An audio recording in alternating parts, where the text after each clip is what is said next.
The three women never left the house, not through the front door, not through the back, not through any window.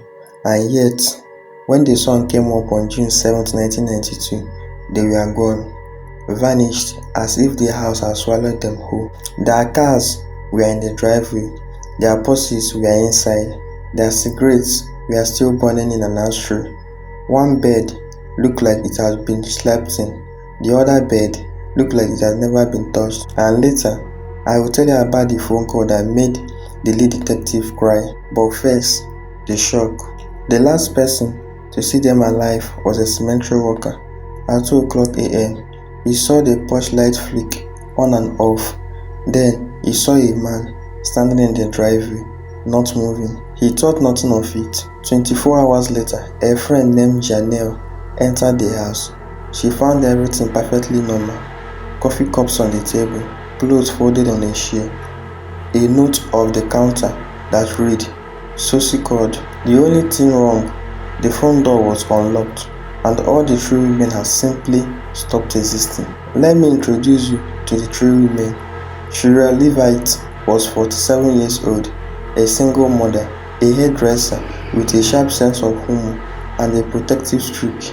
She had remodeled her small ranch house with her own hands, painted the wall, laid the carpet. She was proud of that house. Her daughter, Susie Strichter, was 19. She had just graduated from Kikaptu High School the night before.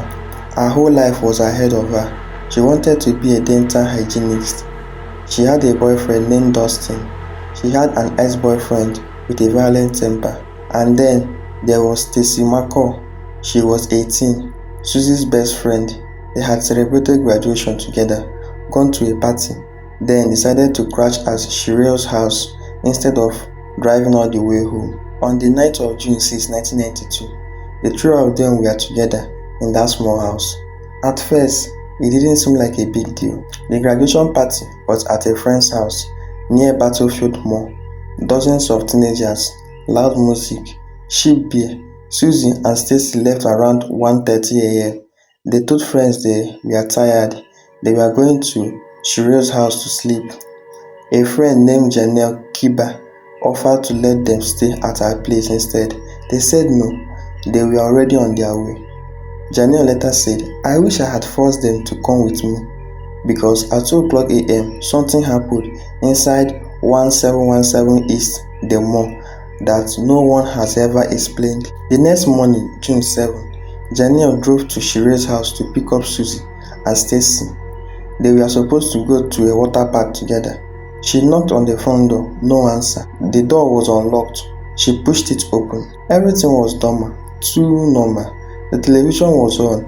A fan was running. In the ashtray on the coffee table, 3 cigarettes have been smoked down to the butt, their hearts still intact, as if someone had stopped them out and then disappeared. Janelle called out, "Hello, Susie, Stacy, Shirel." Silence. She walked down the hallway to the bedrooms. Shirel's room, the bed was made. Susie's room, the bed looked slept in. The covers were pulled back. A pillow was dented. Stacy's clothing was still in the suitcase on the floor. But here's the detail that broke Janelle's composure later. She found Shirel's purse inside it. Cash, credit card, driver's license, everything a woman would take if she was living voluntarily. She found Susie's purse. Same thing, cash, ID, everything. She found the car keys, both sets, hanging on a hook by the kitchen door. The cars were in the driveway, a 1985 Honda Civic and 1986 Rovet Beretta, both untouched. 3 women, 2 cars, 1 house, no notes, no sign of struggle, no blood, nothing out of place except the unlocked front door and the fact that every single person inside had vanished. The police arrived within the hour. They sealed off the house. They brought in a cadaver dogs. They walked every inch of the property, the backyard, the neighboring yard, the streets. The dog found nothing. They searched in the house again, beneath the bed, inside the closet, behind the water heater, nothing. They checked with the neighbors. A woman across the street said, "I saw the porch light flick on and off around 2 a.m. I thought they were just going to bed." A cemetery worker at the East Lawn Cemetery, directly behind the house, separated only by a chain link fence, said, "I saw a man standing in the drive around 2 o'clock a.m. He wasn't moving, just standing there. I thought he was drunk or lost. I didn't think anything of it at the time." The police asked for a description. The cemetery worker tried his best. A white male, dark hair, stocky build, wearing a light-colored shirt. That was it. That was all they had. Here's where the case shifted from puzzling to impossible. The police interviewed everyone. The ex-boyfriend, he had an alibi. The party's guest, alibis. Susie's friend, alibis. Every single person who had been in the contact with the woman that night was accounted for. Then they found the phone records at 2:15 a.m. 15 minutes after the cemetery worker saw the man in the driveway. Someone picked the phone inside Shire's house, not a call, an incoming call. The line was active for less than a minute. But here is the problem. The police company records showed that the call came from inside the house, not a second line, not a neighbor. The same line, as if someone had picked up the receiver, held it for 30 seconds, and then hung up. A call to nowhere, from nowhere. The technician who examined the records later told detective, "I've never seen anything like this. It's impossible." And yet, there it was. Days turned into weeks, weeks into months. The police followed over 500 leads. They interviewed more than 1,500 people. They drained ponds. They searched abandoned wells. They brought in the FBI's. Nothing. The case went cold so fast that detectives started to wonder if the woman had never left the house at all.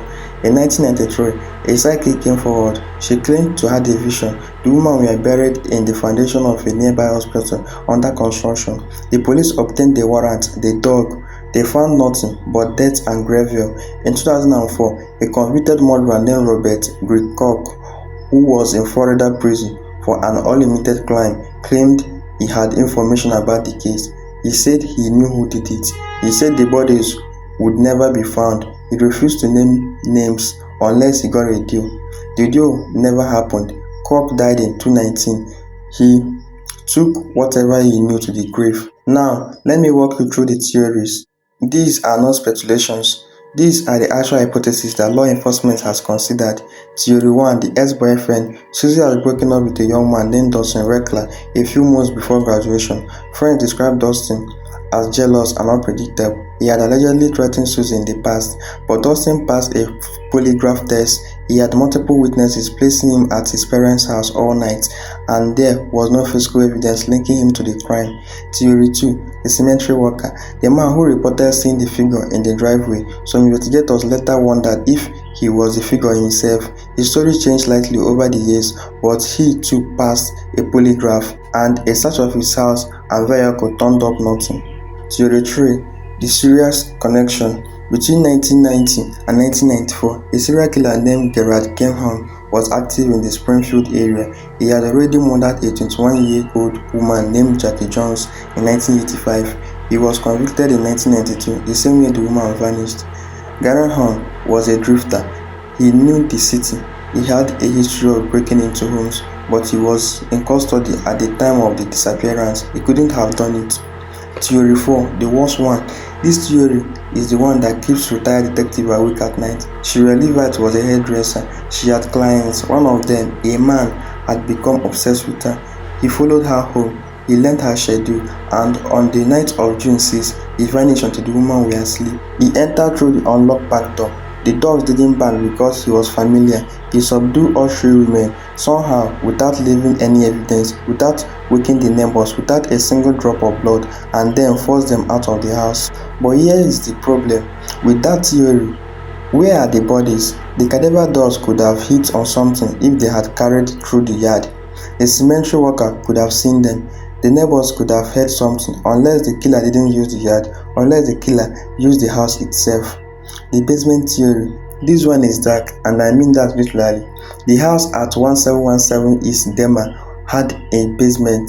It was small, unfurnished, with a concrete floor. The police searched it twice. The dogs searched it, nothing. But in 2007, 15 years after the disappearance, a new detective took over the cold case. He read the original reports. He noticed something odd. The basement floor has been reported at some point in the 1980s. A section of concrete looked newer than the rest. The detective wanted to dig it up. He needed a warrant. The current owner of the house, it had been sold years later, refused to allow excavation. The case was not active. No probable cause, no warrant. The slab remains intact. In 2005, the Springfield Police Department reopened the case briefly to test new DNA evidence from a single hair found on Sweety's pillow. The result came back inconclusive. The hair was woman. It belonged to no one in the database. The case went cold again. Shirley Levitt, Susie Strickland, and Stacey McCall have been missing for 33 years. They are not presumed dead. They are not declared deceased. Legally, they are missing, which means someone somewhere knows the truth. Maybe it's the man in the driveway, maybe it's a cemetery worker, maybe it's a name that has never been spoken aloud, or maybe the answer is buried beneath the basement floor of a house that no one will ever dig up. Think about that. 3 women, 1 house, no footprints, no bodies, no evidence. The front door was unlocked, their purses were on the porch, their cigarettes were still burning, and in the middle of the night, the phone rang from inside the house to inside the house, a conversation with no one. So the question is, do you believe they walked out the front door on their own into a waiting car, driven by someone they knew, someone whose face the neighbors didn't think twice about seeing at 2 a.m., or do you believe they never left at all?